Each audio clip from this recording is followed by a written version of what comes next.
Hello everyone. Easy physics by NK channel पर आपका एक बार फिर स्वागत है। आज अपन ट्वेल्थ क्लास का पहला चैप्टर कंप्लीट करने के बाद दूसरा चैप्टर अपन शुरू करने जा रहे हैं।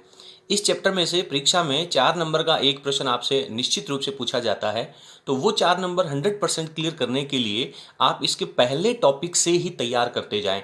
जब ये चैप्टर आपका फिनिश हो जाएगा तो मैं आपको विश्वास दिलाता हूं कि बोर्ड परीक्षा में आपके 4 नंबर हैं वो कंप्लीट तैयार हो जाते हैं। तो इसके लिए आपको करना क्या है कि इस चैप्टर के प्रत्येक टॉपिक को पहले आप वीडियो में अच्छे तरीके से समझते हुए उसे पूरा करेंगे। उसके बाद जब एक बार आपने अच्छे तरीके से समझ लिया तो दूसरी बार आप स्क्रीन को पॉज करते हुए अपने नोट्स लिखेंगे। जब आप एक बार अपने एक टॉपिक के नोट्स कंप्लीट लिख लेते हैं उसके बाद में आप अपने नोट्स को एक बार दोबारा पढ़िए। यानी एक ही दिन में एक बार जब अपना टॉपिक पढ़ते हैं तो उस टॉपिक को इतना अच्छे से तैयार करके छोड़ें कि आप उसको दोबारा देखने की ज़रूरत ना रहे। इसमें अपना जो चैप्टर है इसका नाम है गाउस का नियम एवं अनुप्रयोग। तो इसके लिए प्रत्येक टॉपिक में आप प्लीज़ अपने वीडियो को बीच में न छोड़ें, टॉपिक को फिनिश होने तक आप उसको कंटिन्यू पढ़ें। आफ्टर दैट अगर आपको हमारा चैनल हमारा टॉपिक आपको पसंद आता है तो प्लीज़ उसे लाइक कीजिए। अगर आपका कोई कमेंट है तो कमेंट बॉक्स में कमेंट कीजिए और अपने बाकी दोस्तों के साथ इसे शेयर भी कीजिए। चलो स्टार्ट करते हैं आज अपन अपना सेकंड चैप्टर। चैप्टर का नाम है गाउस का नियम एवं उसके अनुप्रयोग। तो सबसे पहले अपन पढ़ते हैं कि गाउस का नियम क्या है। गाउस के नियम में जाने से पहले कुछ एक चीज़ें और हैं जिन्हें अपने को फंडामेंटली तैयार करना बहुत ज़रूरी है। सबसे पहला है क्षेत्रफल। सर क्षेत्रफल के बारे में क्या पढ़ना? आपने पिछली साल जब कक्षा 11 में अदिश और सदिश राशियां पढ़ी थी तब आप लोगों ने क्षेत्रफल को कौन सी राशि की कैटेगरी में छोड़ा था। एक बार आप प्लीज अपने इस उत्तर का प्रश्न का उत्तर है वो अपने आप से पूछिए कि क्षेत्रफल है वो किस प्रकार की राशि है। अगर आपका आंसर आता है कि क्षेत्रफल अदिश राशि है तो आप बहुत गलत हैं। आज अपने को सबसे पहले ये समझना है कि क्षेत्रफल सदिश राशि है पर कैसे है, इस बात को समझना बहुत जरूरी है। क्षेत्रफल जो है वो आपकी एक सदिश राशि है। तो इसके एग्जाम्पल्स के द्वारा मैं आपको समझाने का प्रयास करूंगा। मान लीजिए ये मेरे पास एक 2D कोऑर्डिनेट है, द्विनिर्देश तंत्र है जिसमें ये मेरे पास एक्स एक्स है और ये मेरे पास वाई एक्स है। ये इन दोनों का मूल बिंदु है। तो यहाँ पर मैं एक आयत की आकृति लेता हूँ। ये आयत की आकृति, तो आयत की आकृति जब मैं लूँगा तो मान लीजिए इसकी जो लंबाई है वो है 4 मीटर और इसकी जो चौड़ाई है वो है इसकी 3 मीटर। तो आप मुझे बताएं कि इस आयत का क्षेत्रफल कितना हो जाएगा। तो आपका आंसर आएगा कि सर लंबाई इंटू चौड़ाई आयत का क्षेत्रफल होता है 4 इंटू 3 12 मीटर स्क्वायर इसका क्षेत्रफल हो जाएगा। चलिए बहुत ठीक बात है, लेकिन अब आप इसकी लंबाई और चौड़ाई को सदिश रूप में लिखिए। आप जानते हैं कि एक्स एक्स की तरफ जो सदिश राशि होती है उसका एकांक सदिश आई कैप लिखते हैं और वाई एक्स की तरफ जो एकांक सदिश होता है उसे अपन जे कैप लिखते हैं। आप लोगों ने कक्षा 11 में अदिश गुणनफल और सदिश गुणनफल बहुत अच्छे तरीके से पढ़ा हुआ है। तो यहाँ पर अगर मैं इसकी लंबाई को लिखना चाहूँगा तो एल वेक्टर मैं लिखूंगा फॉर आई कैप, ठीक है। और चौड़ाई को यदि मैं बी से कह दूं तो बी वेक्टर मैं लिखूंगा 3 जे कैप। अब आप मुझे बताएं कि गुणनफल तो अपन ने दो ही तरीके के पढ़े हैं, अदिश गुणनफल और सदिश गुणनफल। यदि अदिश गुणनफल है यानी कि यदि इसका क्षेत्रफल है वो अदिश राशि है तो आपको क्या करना चाहिए? अदिश गुणनफल करना चाहिए। चलिए अदिश गुणनफल अपन करके देखते हैं। यहाँ पे आपके पास क्या आएगा, area this is equals to लंबाई इंटू चौड़ाई। तो अब आप यहाँ पे एरिया को अदिश राशि मान करके चल रहे हैं तो आपको क्या करना चाहिए, डॉट प्रोडक्ट करना चाहिए। तो कितना आना चाहिए, 4 I cap dot 3 J cap. तो आप लोग जानते हैं कि आई डॉट जे अदिश गुणनफल में आई डॉट जे ये तो गुणनफल 0 होता है क्योंकि अदिश गुणनफल में I dot I, J dot J, के डॉट के यही सब 1 होते हैं। तो इसके अनुसार तो इसका एरिया कितना हो गया, 0 हो गया। यानी अदिश गुणनफल किया तो इसका क्षेत्रफल कितना आया, 0 आया। अब चलिए इसका सदिश गुणनफल करके देखते हैं। मान लीजिए कि जो ए वेक्टर है वो एक सदिश राशि है तो आप क्या करेंगे, L vector cross B vector. तो यहाँ पे क्या आ जाना चाहिए, 4 I cap cross 3 J cap.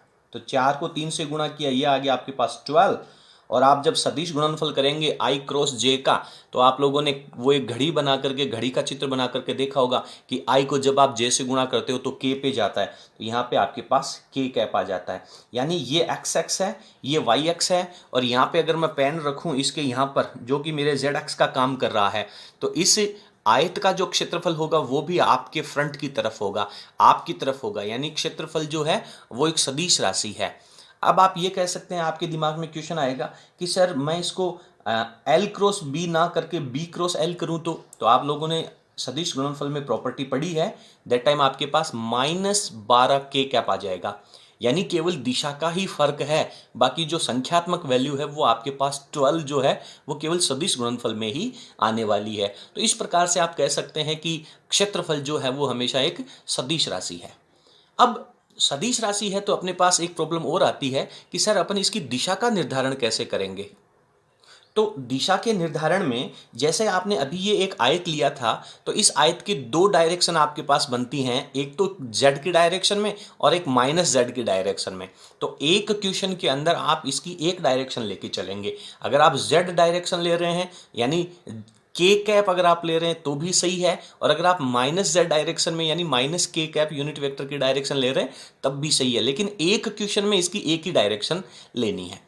इसके बाद में अपन बात करते हैं कि क्षेत्रफल है वो दो तरीके की आकृतियों का निकाला जाता है। यानी आपके पास दो तरीके के पृष्ठ होते हैं। पृष्ठों की यदि मैं कैटेगरी बांटूं तो एक होता है मेरे पास खुला पृष्ठ। इस बात को आप बहुत अच्छे तरीके से समझें। यदि आप लोगों ने इन दोनों बातों को अच्छे तरीके से समझ लिया तो आप इसके न्यूमेरिकल में कोई भी गलती नहीं करेंगे, इसकी मैं जिम्मेदारी लेता हूं। खुला पृष्ठ है और एक है बंद पृष्ठ। खुला पृष्ठ के अंदर आप उन राशियों को शामिल करेंगे जो 2D की राशियां होती हैं, द्विनिर्देश तंत्र की राशियां होती हैं, और बंद पृष्ठ में आप उन राशियों को कैटेगराइज करेंगे जो 3D की राशियां होती हैं।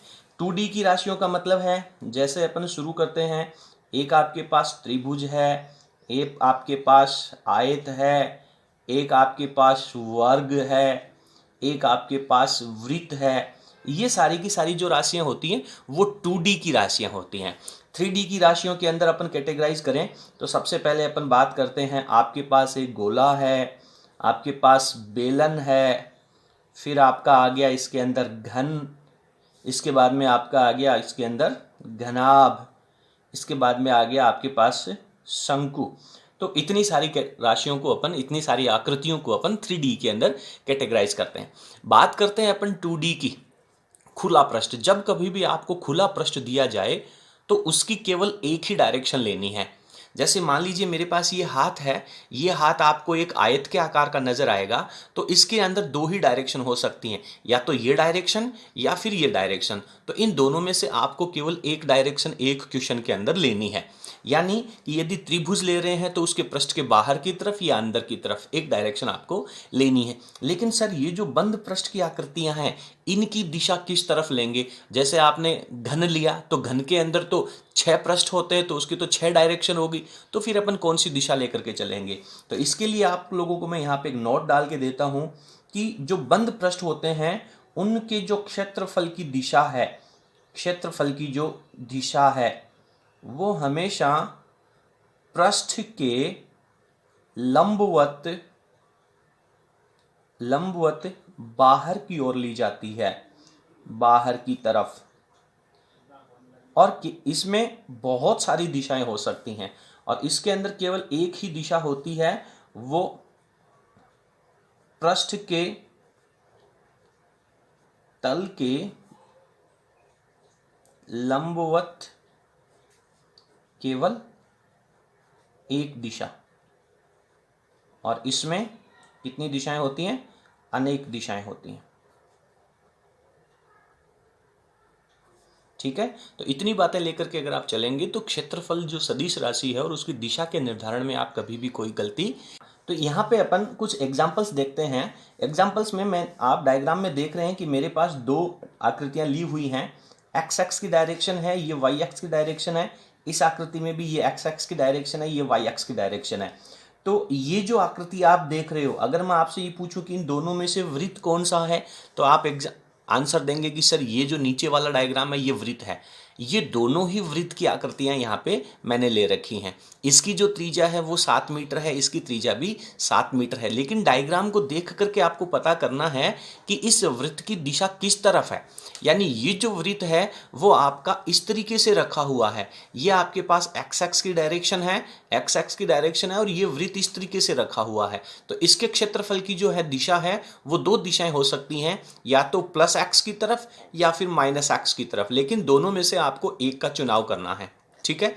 अब आपके पास नीचे वाले डायग्राम में जो आप वृत्त देख रहे हो वो वृत्त आपके पास कुछ इस तरीके से है, सामने की तरफ है, और इसके अंदर ये जेड एक्स की डायरेक्शन यहाँ पे दे रखी है, ये एक्स एक्स की दिशा दे रखी है, और ये जेड एक्स की डायरेक्शन दे रखी है। तो इसकी जो क्षेत्रफल की दिशा आएगी वो आपके पास प्लस जेड एक्स की तरफ एरिया होगा या फिर माइनस जेड एक्स की तरफ इसका एरिया होगा। तो इसके एरिया की यदि अपन बात करेंगे तो A vector this is equals to formula होता है पाई आर स्क्वायर, और किधर की तरफ है, एक्स एक्स की दिशा में है, तो यहाँ पे अपन क्या लगा देंगे, आई कैप लगा देंगे। तो इसकी वैल्यू लिख देते हैं अपन, ये 22/7 हो गया और ये 7 का स्क्वायर आई कैप हो गया।